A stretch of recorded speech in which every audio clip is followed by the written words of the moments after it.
May is Mental Health Awareness Month, and it's been a tough past year or so for all of us, especially those struggling with a mental health issue. So, we want to talk about reducing stigma and tips for taking care of your mental health. I'm with CU medicine provider Dr. Amy Zisner, a licensed clinical psychologist at our Centennial and Landmark Family Medicine clinics. Thanks for joining us. Thanks so much for having me today, Stephanie. Really do appreciate it. Yeah. So, just first, let's just start off with what are some common mental health conditions?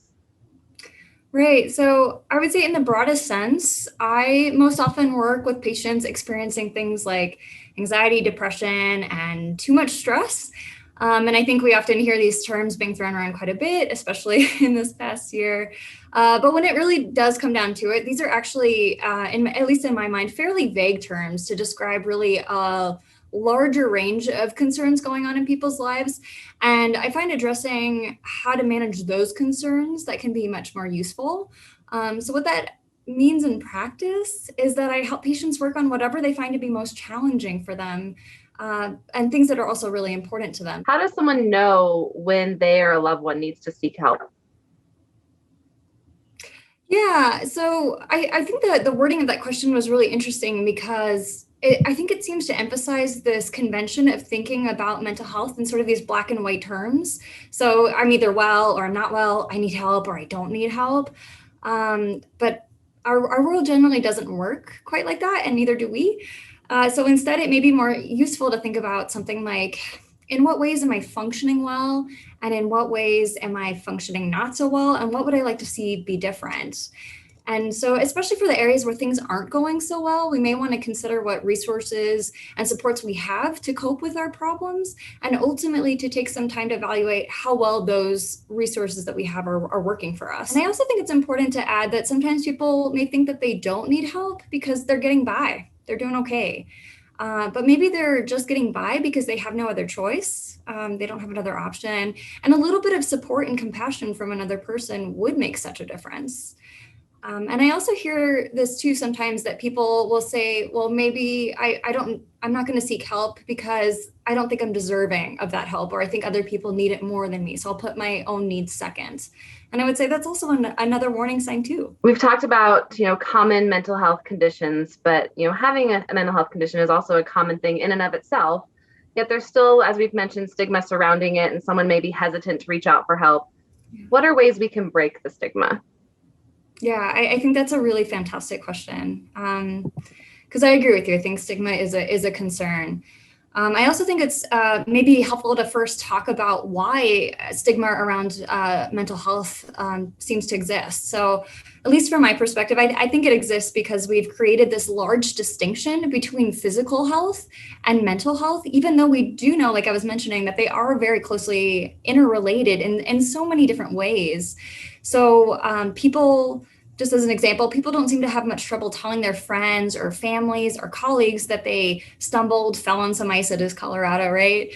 And maybe they broke their arm, so they went to go see a medical professional. But we do seem to have much more trouble saying that we're stumbling and we don't feel like we're doing well emotionally, and may benefit from seeing, let's say, a mental health professional.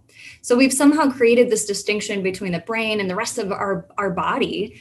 And actually, really, like I was mentioning too, these wider environmental context stuff that's going on, maybe things are hard for everyone and we could still benefit from seeing someone and getting a little extra support. So we view these problems with our mental health as in some ways fundamental flaws in our very selves, our personalities, our identities, in part because I think because of these things are so much harder to see and measure, and also in part because these things are so personal to us. And so when we view mental health stigma from that angle, it makes perfect sense that we experience or worry about experiencing stigma if we do reach out for help. So I would say, kind of first things first, it's important to recognize stigma is out there. And then recognize that it may not only be hard for us to seek support, but it may be hard for a friend struggling or a family member struggling to reach out for support. And also, secondly, we need to actually follow through and support one another, right? So recognizing and then following through with that action, that it's okay for things to not be okay. And it's okay to talk about that too. One other thing I wanted to add to is Colorado Crisis Services. They operate a 24/7 phone and text line here in the state of Colorado, and they also have multiple walk-in crisis clinics. What are some ways that we can all take care of our mental health? I really like that question as well, because I think it is so important, right? To check in and see how we're doing here. The best way that I know of for us to care for our mental health is to develop a repertoire, to have multiple tools that we can pull from, to help us both maintain mental health and well-being, and then to help us out when we're in a jam. And then this just helps us be more adaptable, to flexibly face an array of challenges that we may experience. And if I know anything about life, it's that challenges will inevitably show up. So being able to have a collection of tools in our toolboxes is also helpful, because we know that we tend to run into issues if we find ourselves overly reliant on any one main coping strategy to keep us afloat.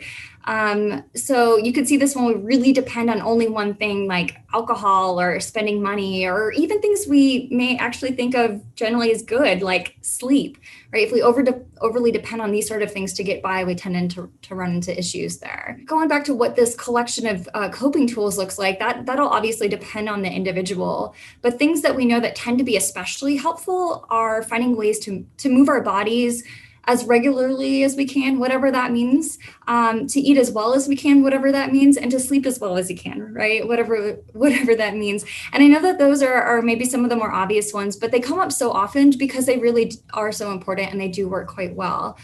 Some other excellent coping tools are things like making sure we're maintaining those important social connections. We also know things like getting out in nature can have some really profound effects.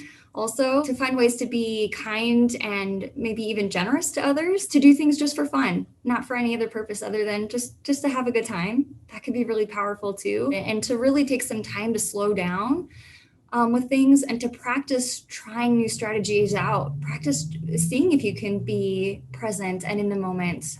Practice noticing what's happening in your body. Practice savoring experiences, and also practice accepting things like gratitude.